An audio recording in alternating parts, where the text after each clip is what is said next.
Hello and welcome to the Craft Beer Corner. For today's beer review, we're jumping into a beer from a brewer. We've only done one or two of their beers before to date. This is another one that I got from Tavour, and the brewer in question is Alvarado Street Brewery out of Salinas, California.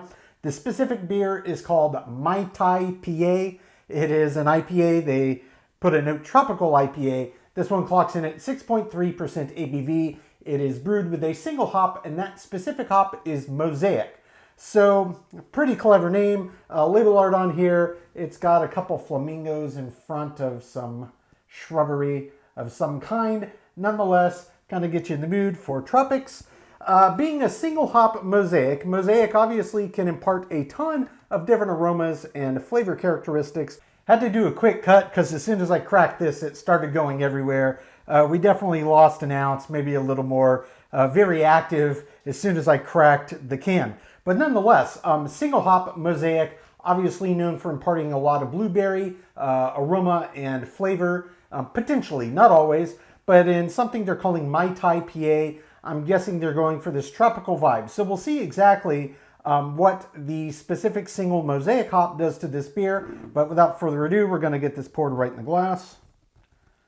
All right, pouring really, really nice, a nice, true, deep yellow color, having no problem forming a head, which as active as this one was, I'm not surprised. All right. Yeah, we didn't lose much, maybe not even a full ounce. It was just a quick cascade of foam all over my table, so we had to clean it up. But no problem. Visually, yeah. Very active in terms of carbonation. I can see very fast-moving, small champagne-like bubbles shooting up here, as well as some slightly larger ones, but in general, very fine cascading. The head formed beautifully, and I can already smell it. I could smell it as soon as I cracked the can, but we're going to get right up over this for a full sniff. Yeah, it does smell very nice. So there's obviously going to be myriad aromas coming off of a beer like this with this single Mosaic hop. I am absolutely getting tropical fruit undertones. There's no question about it. So aromatic-wise, it's got what kind of smells like slight citrus as well as some stone fruit. I'm not really picking up any classic blueberry aroma on this one. But yeah, it's got this nice slight tropical fruit blend as well as some underlying kind of earthiness to it. So it's got a mixture of aromas. It's quite pronounced. It smells very aromatic. So the head is settled down, plenty enough there. Let's just jump right in, take a sip and see what this one's about.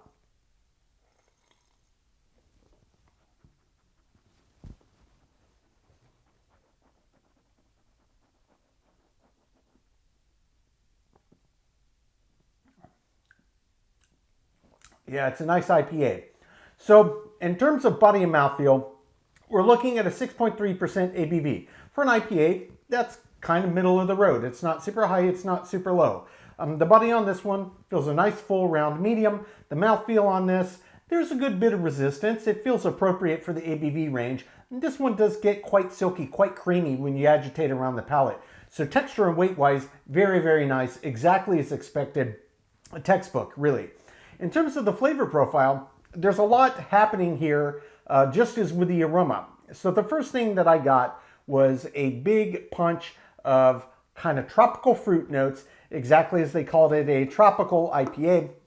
So you do get that burst coming out of the Mosaic hops, but it also, just as in the aroma, you get this underlying earthiness. Now, Mosaic is one of those hops I've talked about a bit that can get these kind of funky undertones if you use too much of it. That is not present in this beer at all.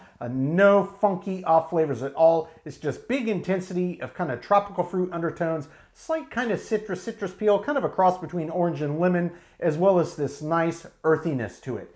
And that's where kind of the hop bittering is coming from, is a combination of the citrus rind, citrus oil kind of quality, as well as that underlying natural earthiness that the hop variety has anyway. It's very, very nice. In terms of balance, I would say it's fantastic. Whatever malt bill that they used is very nice, works very well. It's clearly a classic IPA kind of underpinning, and it's letting the hop tell the story here, as in my opinion it should be for an IPA. It's a beer style all about the hops, and this single hop, it's always nice. I like blended hop beers. I don't care if they're IPAs or any other style of beer, but when you do get a single hop variety beer, especially in something like an IPA, you really can pick out the underlying character traits of these hop varieties with a lot more clarity, because there's nothing else in there imparting those aromas and those flavors. It's coming straight from the hop. So anytime you can get just a single hop version, it's always nice. It really lets you pick apart, hey, here's what I'm picking out aroma-wise, here's what I'm picking out flavor-wise. And it really does kind of help when you're tasting these bigger blended beers to kind of pick out, oh, I'm getting this from there, getting that from there. That's part of the fun of it for me, and this is an extremely well done version of this. Mosaic is one of those kind of risky hops in my opinion, because far too often I've had them just getting these really funky overtones, and it's easy to do specifically with that hop. Almost easier than any other with which I've brewed. But this is done very, very well. The balance is fantastic between their malt bill and the hop. The hop shines through, and frankly, this isn't so intense of a bitter forward profile that I think people that aren't really big in IPAs, or maybe they tend to just go for New England, I don't think it's one that would scare them away. This might be a good intro IPA. From my own perception, if I had to put IBU numbers on it, I would guess maybe around 30, 35. It's got enough of a bite that you can taste it. Yep, there's the hop bitters, but it's just packed full of really, really nice aroma and really, really nice flavor. So we're gonna jump back in. We're gonna take another sip, let everything re-intensify, make sure I didn't miss anything. Then we're gonna talk about the finish. But on first sip, a fantastic IPA from Alvarado Street. Take two.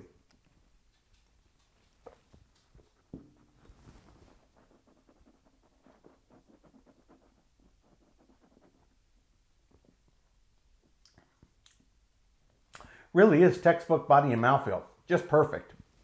Yeah, as soon as you swallow, you do get this big burst of tropical fruit, and it's an amalgam, it's a blend. There's a lot that tastes like mango coming out of this. Subtle suggestions of pineapple, definite stone fruit in there. And you really do get the lemon and the orange. And there's bits that taste a bit like the flesh, but it's a lot more leaning into the bitter side with those flavor compounds. So it's more citrus oil, citrus rind-like qualities. And that's really coming through nicely.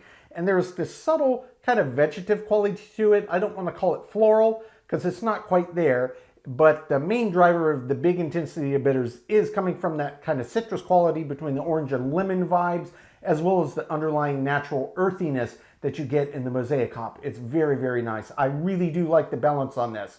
It's not too big. It's not too small. This is one of those Goldilocks beers. It's just right. It's just right. And I think that this is one of those IPAs that could indeed have mass appeal, even to people that don't normally go for IPAs. In terms of the finish, this isn't a super bitter IPA, but it does actually get a pretty good long life on the back end. Remember, this is still only 6.3%. This is kind of hovering in the middle of the road for IPA territory, but it's nice. And even though to my perception, it's not overtly bitter, they do a good job of driving out the length of the finish.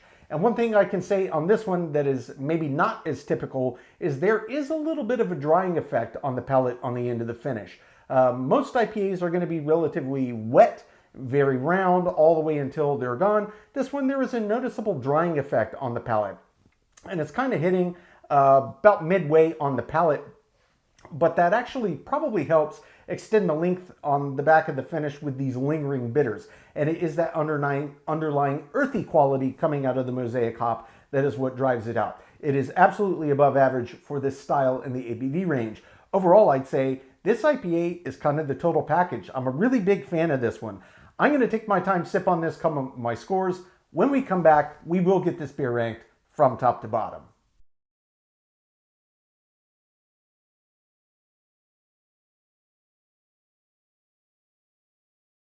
All right, now that we've gotten to enjoy this beer, we're going to get it ranked. This was Alvarado Street Brewery's Mai Tai PA, IPA, of course, clocking in at 6.3% ABV. And Alvarado Street is based in Salinas, California. Single hop beer here, Mosaic is that single hop, and this really showcased all of the varying layers of complexity you can get both in the aroma and the flavor profile with just that single specific hop. And Alvarado did a great job. So jumping into the scores here, only one category out of the 10 that did not get a perfect score, and that is the finish. The finish on this one was definitely above average, but this was one of those kind of middle of the road IPAs, and that's not to detract from what this beer was. Indeed, I would say this was one of those total package IPAs, to be certain. But the finish, well above average, just not quite as long as I anticipated, given the relative pungency of the lingering earthy in particular bitters. Some just a little bit longer than this in this ABV range, but it did a great job. The finish does get an 8 out of 10. And it's also worth noting that there was a little bit of a dryness, which you don't often get with IPAs. So just slight deviations, but it didn't miss the mark by much. So a well-earned 8 there. That does, of course, give it a perfect 10 out of 10 in the remaining 9 categories. That's aroma, taste, body, mouthfeel, head and retention, appearance, balance, feeling/intangible, my subjective thoughts category, and example of style. So the total score on Alvarado Street Brewery's Mai Tai PA is indeed a well-earned 98 out of 100. Guys, I meant it when I said it, and I'll say it again. This right here, Mai Tai PA, is a total package IPA. If you love IPAs, I would recommend it. If you're somebody just getting into IPAs, I would also recommend it. This is one of those that has enough of a bite that people that crave the hops are going to enjoy it still, but people that are just getting into IPAs maybe don't like super bitter beers. I think it's also approachable. It may be nearing the borderline for that, but I still think as you're dipping your toes into the waters, this is just a great beer. And aside from just the hop profiles, I stand by, again, a total package beer. This is one I would recommend to anybody. Wherever you are in the process of getting into the world of craft beer, this is an extremely well done IPA. Folks, that's today's review. As always, I do sincerely appreciate you tuning in today. Please don't forget to like, comment, and subscribe. If you want to stay in the loop when our videos go live, just turn on your notifications, hit that bell icon. It is right next to the subscribe button. Until next time, keep it beer, keep it craft. We'll see you on the next one. Cheers.